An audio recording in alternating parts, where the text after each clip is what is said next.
یہ سمجھتا ہے کہ وہ پنجاب اور KPK کے معاملات میں انٹرفیئر نہیں کرے گا تو تب پھر آپ کو برداشت کرنا ہوگا۔ اگر پنجاب اور KPK میں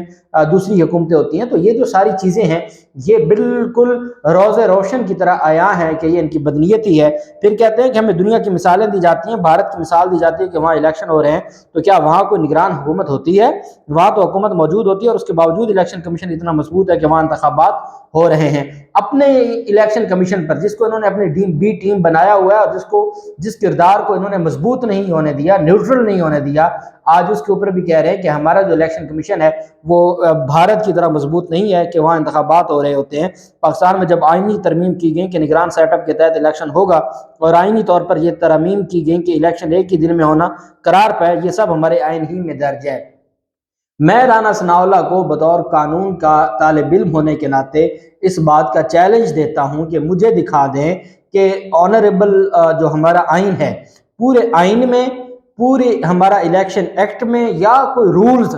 کہیں سے آپ کوئی ایک شک، وہ بھلے رولز کی ہو، وہ بھلے سپریم کورٹ آف پاکستان کی کوئی ججمنٹ ہو، بھلے وہ آئین پاکستان کا کوئی آرٹیکل ہو، بھلے وہ الیکشن ایکٹ کا کوئی سیکشن ہو، کوئی ایک ایسی کلوز دکھا دیں جس میں یہ لکھا ہو کہ انتخابات چاروں صوبوں میں اور وفاق میں ایک دن ہوگا۔ اتنا بڑا جھوٹ کہ آپ آئین کی توہین کر رہے ہیں، اتنا بڑا جھوٹ بول رہے ہیں اور آپ کہتے ہیں کہ جی الیکشن ایک ہی دن ہونا ضروری ہے اور یہ ہمارے آئین میں درج ہے۔ یہ بہت بڑا جھوٹ ہے، ایسی کوئی بات نہ ہمارے آئین میں درج ہے، نہ سپریم کورٹ کی کوئی ججمنٹ ہے، نہ اس کے حوالے سے جو ہمارے الیکشن کی قوانین ہیں ان میں کوئی ایسی چیز درج ہے۔ یہ جھوٹ کا بلندہ ہے اور یہ کذب ہے، اس کے علاوہ اس کی کوئی حیثیت نہیں ہے۔ کہتے ہیں کہ اگر 90 دن والی بات آئین میں درج ہے تو ایک ہی دن میں الیکشن کی بات بھی اسی آئین کا حصہ ہے۔ جھوٹ ہے، اس آئین میں کہیں نہیں لکھا کہ الیکشن ایک ہی دن میں صوبوں کے بھی اور وفاق کے بھی ہوں گے۔ یہ جھوٹ ہے، چونکہ ان کی جانب سے ایسے جھوٹ پھیلایا گیا اور پھر میں نے دیکھا کہ سوشل میڈیا پر ڈسکس ہو رہا ہے تو اس کو کلیئر کرنا ضروری تھا کہ یہ جھوٹ ہے اور اس کی کوئی حیثیت نہیں ہے۔ اور ساتھ رانا ثناءاللہ کی جانب سے جو 4 ججز کا 4-3 کا وہ رونا روتے رہے اور عدالت میں جا کے خواجہ سعد رفیق اور ایاز صادق جا کے ان فیصلوں کو مانتے ہوئے آگے بڑھنے کی بات کر رہے تھے۔ جو رانا ثناءاللہ مریم نواز کے اشاروں پر چلتے ہیں وہ اب باتیں کہہ رہے ہیں 3-2 اور 2-4 کی کوئی حیثیت نہیں ہے، ختم ہو چکا ہے، یہ سارا کچھ فنش ہو چکا ہے۔ سپریم کورٹ آف پاکستان اپنی ہر صورت میں اپنی جو ججمنٹس ہیں ان کے اوپر عمل درآمد کروائے گی اور عمل درآمد کروا کے دکھائے گی۔ اب میں آپ کو پہلے تو جو وہ مبینہ آڈیو ہے وہ سناتا ہوں اور پھر اس کے بعد ہم بات کرتے ہیں اس کے اوپر پاکستان تحریک انصاف کا جو سخت رد عمل آیا ہے اور مریم نواز کیا کہتی ہیں۔ اچھا، اب یہ جو 2 خواتین ہیں، ایک چیف جسٹس امرتا بندیال صاحب کی ساس، بیوی نہیں، بیٹی نہیں، ساس کی ویڈیو ہے۔ چیف جسٹس امرتا بندیال صاحب کی جو ساس ہے محجبین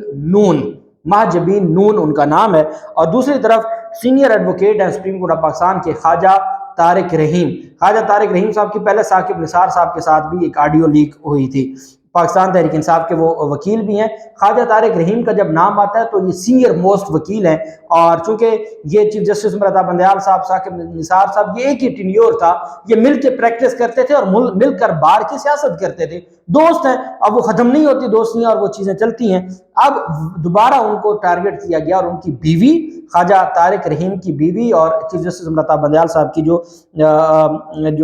ہیں وائف رافعہ طارق اور محجبین نون، چیف جسٹس امرتا بندیال صاحب کی ساس، ان کے درمیان یہ جو مبینہ طور پر آڈیو لیک ہوئی، اور لیک آڈیو میں، مبینہ آڈیو میں محجبین نون کہتی ہیں کہ رات سے ناعمر کے لیے پڑھ کے میں تمہیں نہیں بتا سکتی، دعائیں مانگ رہی ہوں۔ رات سے نہ عمر کے لیے، عمر مطلب عمر عطا بندیال کے لیے، کہ عمر عطا بندیال کے لیے رات سے پڑھ کے میں تمہیں نہیں بتا سکتی، دعائیں مانگ رہی ہوں۔ رافعہ طارق کہتی ہیں یار لوگوں کو بھی کہا ہے اور عمر کو ایک میسج بھیجا میں نے، تم لوگ لاہور کے جلسے میں وہاں موجود تھیں، وہاں لاکھوں بندے تھے۔ اب یہ الج کر رہے ہیں کہ چیف جسٹس عمر عطا بندیال صاحب کی ساس عمران خان کے جلسے میں موجود تھی، کہتی ہیں کہ یار لوگوں کو بھی کہا ہے اور عمر کو ایک میسج بھیجا میں نے، تم لاہور کے جلسے میں وہاں موجود تھی، وہاں لاکھوں بندہ تھا، اس طرح ہر شہر میں لاکھوں بندہ ہے اور تم صرف یہ اندازہ لگا لو کہ تمہارے لیے کتنی دعا کر رہی ہیں۔ جو خواجہ طارق رحیم ہیں، رافعہ طارق ان کی جو بیوی ہے، وہ کہتی ہے کہ میں نے عمر رضا بندیال کو کہا کہ ایک میسج بھیجا، تم لاہور کے جلسے میں وہاں موجود تھیں، کہ لاہور لاکھوں بندہ تھا، اس طرح ہر شہر میں لاکھوں بندہ ہے، اور صرف یہ اندازہ لگا کو تمہارے لیے کتنی دنیا دعائیں کر رہی ہے اس وقت، جس سے تمہاری ہمت اور تمہاری سیفٹی ہے۔ چیف جسٹس کی ساس ماں جمی کہتی ہیں اللہ ان کو کمزور کرے اور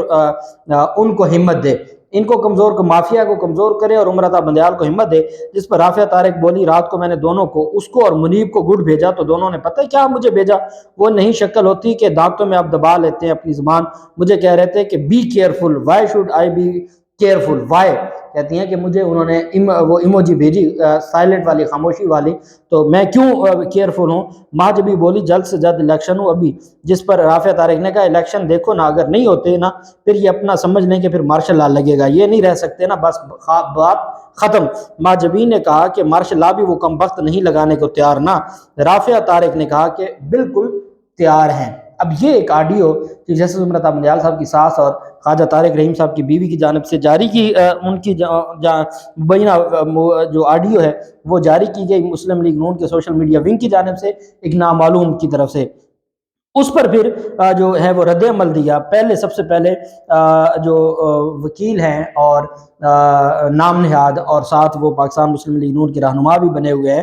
عطا تارڑ، کہتے ہیں یہ آڈیو جب سوشل میڈیا پر سنی تو یقین ہو گیا کہ سازش گہری ہے، فیملیز کی خاطر آئین اور قانون کو رون دیا گیا ہے۔ چیف صاحب اور دو ساتھیوں کی فیملیز جلسوں میں شرکت کے ساتھ ساتھ جلد الیکشن کرا کے عمران نیازی کو برسر اقتدار لانے کے لیے کوشاں ہیں۔ 63 کی تشریح اب سمجھ آئی۔ اچھا، پہلے نامعلوم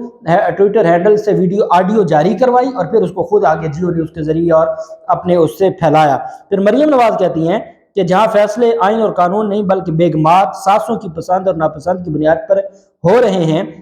وہاں فتنہ اور انتشار ہوگا اور تعمیر و ترقی صرف خواب رہے گی۔ پہلے بھی کہا تھا چیف جسٹس صاحب یہ پاکستان کی عدلیہ ہے، جوائے لینڈ نہیں ہے۔ اس پر چودھری فواد نے بڑا تگڑا پی ٹی آئی کی جانب سے رد عمل دیا، کہتے ہیں کہ عدلیہ کے خلاف قرارداد پر چیف جسٹس صاحب کے داماد کی والدہ اور داماد کے بھائی کے دستخط ہیں، اگر چیف جسٹس اس سے بلیک میل ہونے لگے تو ادارہ کیا چلنا ہے۔ چیف جسٹس کے خلاف جو قرارداد تھی اس میں چیف جسٹس کے جو داماد کی والدہ ہیں اور جو داماد کے بھائی ہیں ان دونوں کی، علی پرویز اور شائستہ پرویز، دونوں کے اس میں دستخط ہیں۔ اگر چیف جسٹس اس سے بلیک میل ہونے لگے تو ادارہ کیا چلنا ہے۔ جسٹس منصور اور اطہر من اللہ کو انہیں آڈیو لیکس پر پوزیشن لینی چاہیے۔ اس سے پہلے اطہر من اللہ جسٹس ثاقب نثار کی آڈیو کا پول کھول چکے ہیں، وہ جو بیان حلفی تھا اس کا پول کھول چکے ہیں۔ تو جب چیف جسٹس عمر عطا بندیال صاحب کے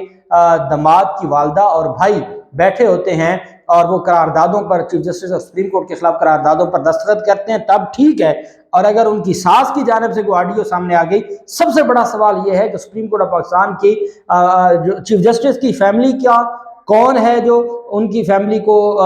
ٹریس کر رہا ہے اور آڈیو ان کی جو ہے وہ ٹیپ کر رہا ہے اور پھر ان کو پھیلایا جاتا ہے۔ کیا اس حد تک چلے گئے ہیں کہ اب گھریلو خواتین، بزرگ خواتین کی آڈیو ٹیپ ہونے لگی ہیں؟ اس حد تک بلیک میلنگ، اتنا ڈر گئے ہیں، اتنا خوف زدہ ہے یہ پی ڈی ایم مافیا کہ اب چیف جسٹس عمر عطا بندیال صاحب کو بلیک میل کرنے پر آگے یہ ناکام ہوں گے۔ اللہ پاک پاکستان کا حامی و ناصر ہو۔ بہت شکریہ، اللہ حافظ، پاکستان زندہ باد۔